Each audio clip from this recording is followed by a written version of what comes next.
Now, obviously, technology is making this process a lot trickier.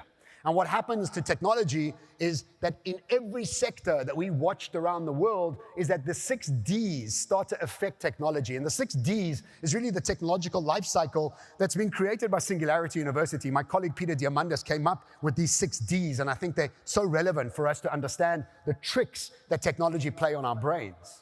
You see, all sectors become digitized. Once they become digitized, they become dematerialized, meaning they move into thin air. And when they go into that thin air, then they move into something called the deceptive phase. And the deceptive phase is a thing that catches us all the time. In the deceptive phase, technology is getting cheaper, better, and faster in labs all around the world. And then all of a sudden, it pops up on the other side, and it totally democratizes, demonetizes, and disrupts that whole industry. And we all go, whoa, where did that come from? Meanwhile, it's been bubbling for 20 years. Let me give you an example that you've heard 10 times, but in this framework. The Kodak camera arrives into the Kodak boardroom in 1976. What happened to photographs? Became dematerialized, went into thin air.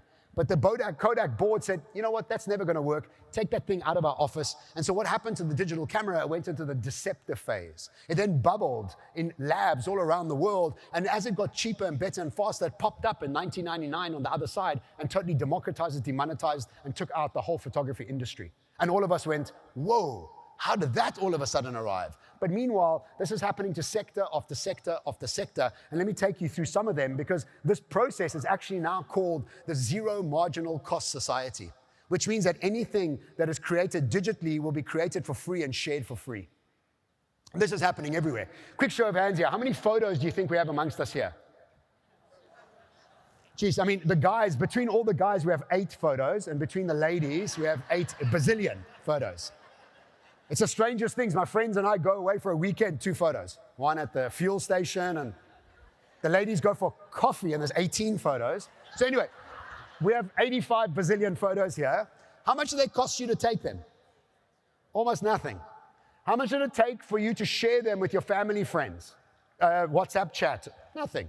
How much did it cost you to put 2 filters on them and put them on Instagram so you look like a supermodel before you post it? Nothing. All of those things cost money just a few years ago. But today they cost absolutely nothing. But as human beings, we're weird. We forget. We think it's always been like this. You remember the first time you caught an Uber? I thought angels and harps were going to come down with the taxi and pick me up. I could not believe this thing was actually happening. 4th time you catch an Uber and it's not connecting. You're like, this piece of shit. I can't believe it's not working. What's going on? It was a miracle a week ago, and now all of a sudden the thing is useless. I hate Uber. So let's look at what's already become free, and we've forgotten that it's become free.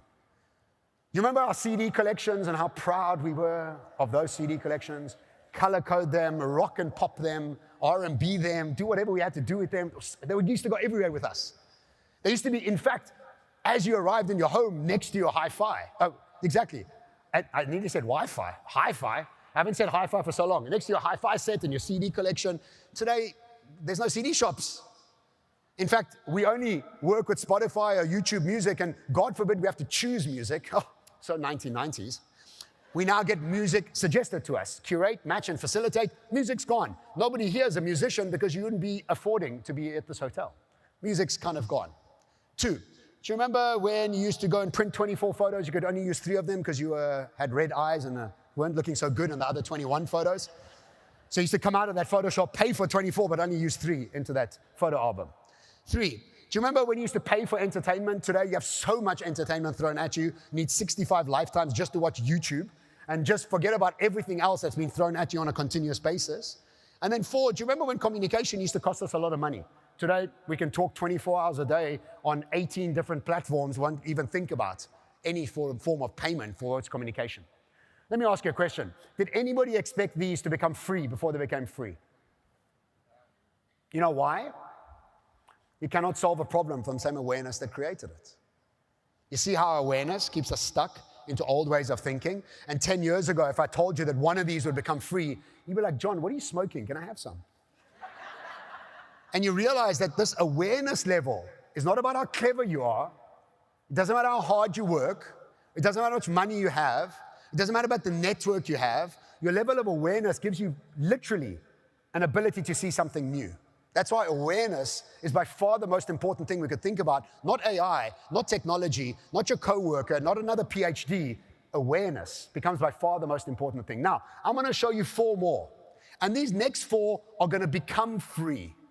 But I'm going to watch your faces, because I know what happens when this flow process, because I'll tell you, I'm even setting you up to tell you these are going to become free, and your face is going to go, no, no, no, no.